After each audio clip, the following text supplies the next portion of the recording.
Salut les devins, c'est Seikyo, on se retrouve pour mon résumé en français du chapitre numéro 93 de Dragon Ball Super. Si celui-ci détient certaines subtilités, eh bien sachez qu'elles seront à l'intérieur des dialogues qui, au moment où je vous parle, n'ont pas été traduits. Je pense qu'il faudra attendre la sortie officielle de ce chapitre-là, ce 18 mai 2023 à 17h pour en prendre connaissance. Je vais vous présenter un maximum de visuels, vous dire ce qu'il en est, au cœur de chaque page qui compose ce chapitre, ayant pour titre le plan pour kidnapper Pan. Personnellement et à leur place, j'aurais nommé ce chapitre l'ennui, je pense que ça lui colle nettement plus à la peau. Dès la première page, le combat d'entraînement sous forme de base entre Goku et Broly a lieu. Il semble que l'on va avoir quelques suppléments par rapport au film, mais tout d'un coup la narration se dirige vers un flashback de résumé du film Dragon Ball Super Broly, reprenant certains points clés majeurs déjà aperçus plus ou moins de la sorte dans le film, avec quelques très légers remaniements, mais pas grand chose. Broly finit en forme Super Saiyan Full Power, battu par Gogeta,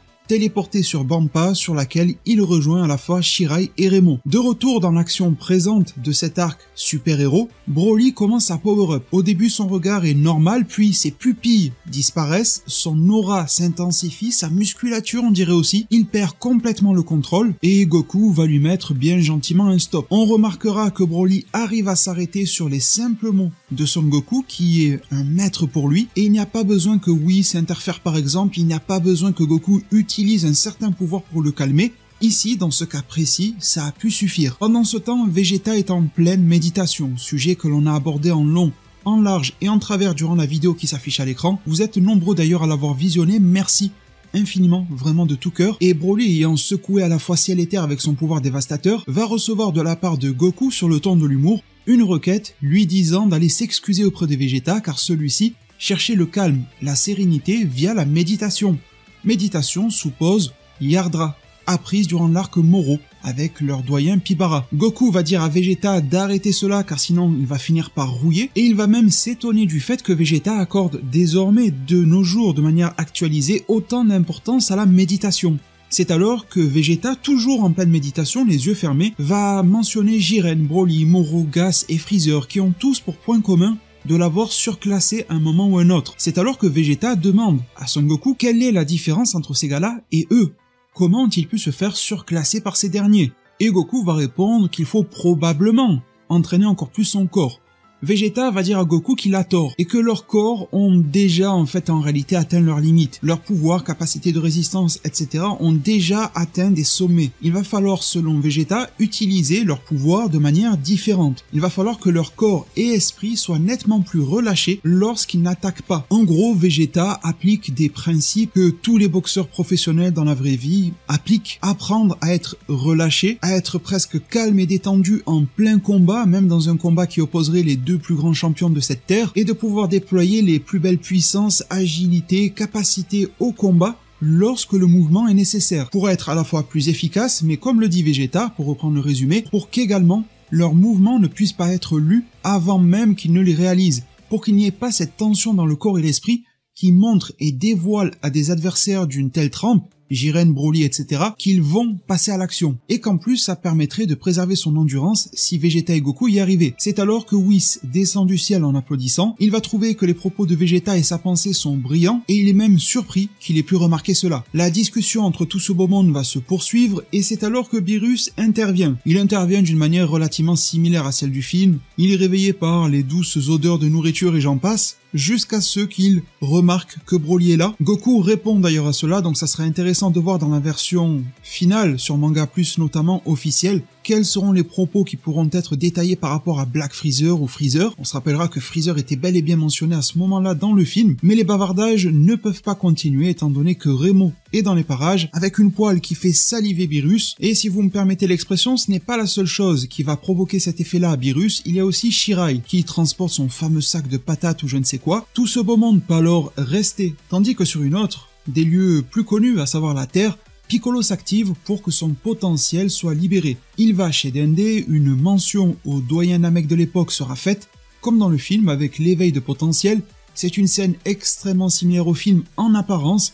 on verra encore une fois au cœur des dialogues via Manga Plus. J'espère qu'il y aura un peu plus de croustillant parce que là c'est l'ennui total. En tout cas, Piccolo est conscient qu'il n'arrive pas à aller plus loin. Il a atteint, un peu comme le dit Vegeta d'ailleurs, il a atteint sa propre limite. L'entraînement et toute forme d'entraînement ne suffira pas, et encore moins dans les délais impartis, parce que la menace du ruban rouge est imminente, la menace Cellmax est imminente, et donc il a besoin de pouvoir tout de suite, tandis que Vegeta, Goku et Gohan ne sont pas opérationnels ou pas disponibles. Dende n'est pas capable de cela, mais il met Piccolo sur la piste des Dragon Ball, Piccolo qui va récupérer ses habits du ruban rouge, et nous revenons du côté de la planète de Beerus. Un banquet a lieu, un petit peu comme si on était dans Astérix et Obélix. Même le poisson oracle se met bien, il est en train de boire ou je sais pas quoi dans une louche. Une fois le repas bien digéré, encore que le ventre du poisson oracle est bien repu, c'est le moment du combat entre Goku et Vegeta. Les deux sont en forme de base et ne changeront pas de tout le chapitre. L'action est plus ou moins similaire à celle du film, avec quelques efforts de mise en scène, quelques esquives, notamment de la part de Vegeta, qui sont un peu différentes,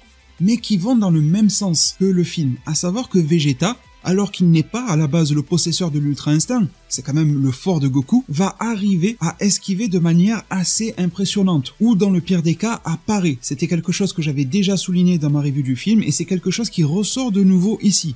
Ça a l'air d'être un point de scénario important, et vu que ça se retrouve dans les deux formats, probablement aux yeux de Toriyama lui-même. À partir de ce moment-là, on entre dans la subjectivité totale. Préférez-vous l'action dépeinte par le manga, celle du film? Ce sont de plus deux formats différents, à chacun ses qualités et ses défauts, mais le déroulement est relativement similaire dans les deux cas. La scène où Vegeta prend un peu Goku à la Zangief et le plonge dans l'eau change. Là, les deux ont tellement de pouvoir et tournoient sur eux-mêmes qu'ils vont commencer à créer une sorte de geyser ou de tornade en plein au-dessus du lac là de la planète de Beerus, et qui va venir asperger très fortement le Hakaishin de l'univers 7 et ses comparses. Ils seront tous, ou presque, sous la bulle protectrice de Beerus, notamment pour mettre Shirai à l'abri, car elle est désormais l'élu de son cœur a priori, et Broly, lui, il kiffe ça de manière sauvage, il se prend le torrent d'eau, pas de soucis, il a le sourire, son sang Saiyan bouillonne en voyant ses deux congénères s'affronter, et c'est alors que nous sommes de retour du côté terrien, avec notre Namek préféré je crois, Piccolo qui invoque Shenron. C'était une scène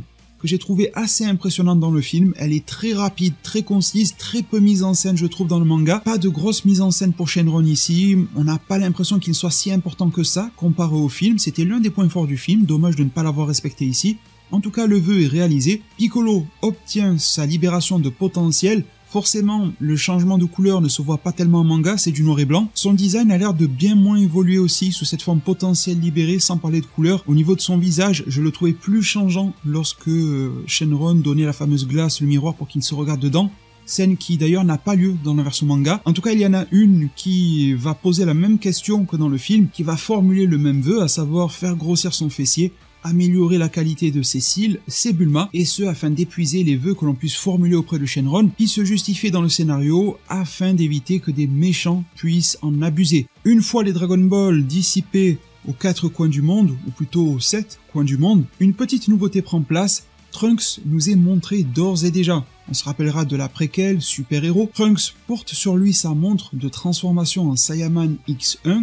Il est au téléphone avec Goten, on voit Chichi qui est en train de faire la vaisselle ou préparer à manger, tandis que Goten fait ses devoirs, et tandis que Trunks semble avoir entendu les échanges entre Piccolo et Bulma, il est donc au courant vis-à-vis d'une certaine menace, ce qui lui donne envie d'agir en tant que Saiyaman. Il en fait part à Goten, mais Goten lui est coincé et sa mère, pour le moment, l'empêche d'agir, ce qui devrait ne pas tarder malgré tout à un moment ou un autre, étant donné qu'on a quand même tous vu le film, l'apparition de Goten et Trunks et leur tentative ratée de Gotenks, malgré tout efficace. Pour clôturer, on se tourne du côté du ruban rouge, encore Piccolo en infiltration, Magenta, Carmine, le Dr Edo, vous connaissez tout ça. Gohan apparaît sur la machine de visualisation du ruban rouge, il me semble que ce n'était pas le cas dans le film, avec son air un petit peu d'ahuri pour reprendre l'expression de mot de passe de fin de chapitre dernier. Plutôt stylé malgré tout, je trouve ce design de Gohan, c'est un de mes favoris le concernant. Toute cette phase-là va permettre au ruban rouge de mettre en place le kidnapping de Pan. Au final, le titre du chapitre ne servira que pour les 4-5 dernières pages. Il est important pour eux de la kidnapper pour débloquer certaines situations.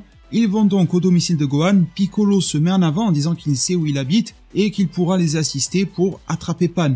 Ils vont donc le mettre en duo avec le mec un petit peu baraqué qu'on avait vu dans le film, et là, tout d'un coup, le chapitre va se clôturer ici. ce qui nous mène à peu près à 50 minutes de film, soit à peu près la moitié du film en 3 chapitres. Est-ce qu'il en faudra encore 3 pour le clôturer, ou est-ce que l'action qui arrive, parce qu'il va y avoir quand même pas mal de combats, les gros des combats vont d'ailleurs arriver, vont demander plus que 3 chapitres pour se clôturer, c'est quand même envisageable. Rien ne les oblige d'adapter la deuxième moitié du film dans le même nombre de chapitres que la première moitié du film l'a été. Et la clôture du chapitre se fait sur ce visuel-là que l'on avait déjà même aperçu dans les trailers du film lui-même. C'est pour vous dire que, mis à part quelques petites phases à l'intérieur du chapitre, c'est quand même l'ennui total qui règne, même sa conclusion, aucun effort, pas de petits suspense, pas de petits bonbons à nous donner, et ça coupe même sur un visuel que l'on avait vu avant que le film soit sorti plusieurs mois avant. Enfin bon, ça a l'air mal barré, mais s'il y a des analyses à vous proposer, je vous les partagerai durant ma review de ce chapitre-là, après sa sortie officielle. Mes avis, critiques, opinions, aussi bien dans le sens positif que négatif, eh bien je vous les partagerai également dans cette même vidéo de review. Merci infiniment pour tout, merci d'avoir été là aujourd'hui, d'avoir été là sur la chaîne ces derniers jours, semaines, mois, années, et par avance pour les périodes à venir, prenez tous extrêmement bien soin de votre futur,